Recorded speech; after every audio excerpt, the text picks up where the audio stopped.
Every safety net system in America treats the unhoused as case numbers to move through a funnel.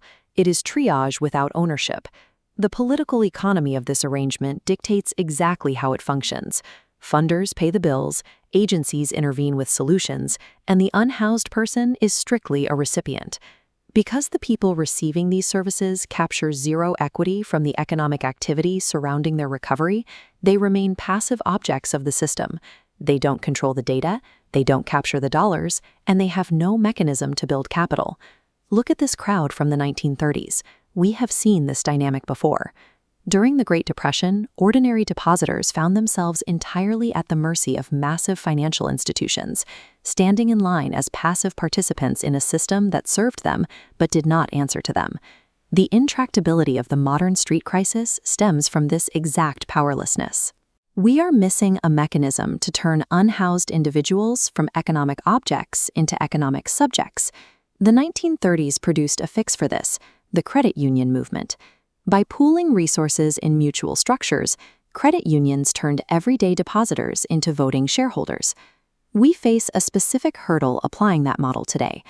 Credit unions rely on cash deposits, and the unhoused population lacks liquid capital. A protocol called WAO, paired with a platform called Pathways Hollywood, bypasses the cash requirement by substituting it with verified effort. In this system, every real-world step a person takes toward their own recovery acts as the deposit that mints their equity. By utilizing AI case management agents and modern verification protocols, we can take the credit union mutualism of the 1930s and rebuild it for the modern street. It starts with the front door. Pathways Hollywood uses an AI intake system to condense what is typically a 2-week bureaucratic delay into a 2-minute triage.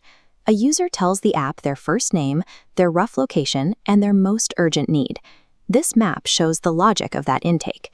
A user enters the triage node and instantly receives a 48-hour plan tied to specific Hollywood resources. They get addresses, hours, and a plain English script to read upon arrival. Crucially, opting in automatically generates a soul-bound WAO profile, a non-transferable digital ledger they never have to actively manage. As the user executes their plan and hits these verification gates, they enter the stabilize phase. Showing up at a shelter or attending an ID appointment requires dual verification to count. 2 sources, like a caseworker's signature and a facility roster, must agree. Once they do, the system awards the user with WAO Care reputation credits.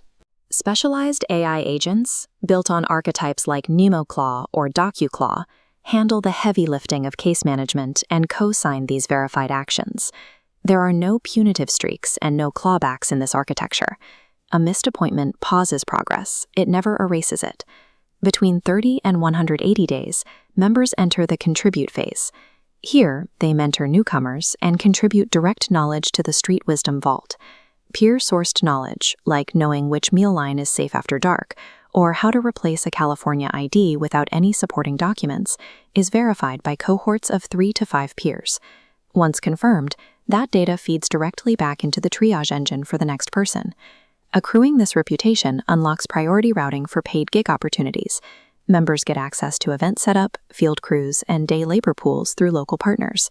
The member is now producing services instead of just receiving them. Lived experience becomes a verified, bankable economic asset. At the 180-day mark, members who have hit specific reputation thresholds, maintained stable housing for 90 consecutive days, and completed peer mentorship enter the final phase, own. These graduates gain entry to the Hollywood Unhoused Investment Club. This is a Tier 3 cooperative, acting as the pooled capital vehicle where the wealth of the recovery ecosystem is stored. This visualization breaks down the quadratic voting mechanics that govern the club. To ensure democracy, vote weight is calculated as the square root of a member's reputation balance. Casting multiple votes on a single proposal costs exponentially more credits. No single member can dominate the treasury, no matter how much equity they hold. Governance is weighted by verified effort, ensuring the recovery engine remains under the democratic control of the people who built it. To make this viable outside isolated token experiments, the underlying assets and the legal cap table are held by a California worker and consumer cooperative. The WAO protocol runs the voting layer, allowing members to direct capital across real-world portfolio classes. This includes mutual aid funds and master leases on shared housing, with equity accrual and purchase options. Tokens are strictly a governance overlay. The cooperative structure provides the necessary, compliant equity wrapper that prevents this from failing on securities grounds. All of this coordination maps directly onto the physical service infrastructure of Los Angeles, starting on the streets of Hollywood. By connecting daily effort to a legal equity bridge, the system shifts the unhoused person from a recipient of services to a co-owner of the infrastructure. Recovery is no longer a process performed to them, it is a system managed by them. In this model, triage is merely the front door. Ownership is the back door.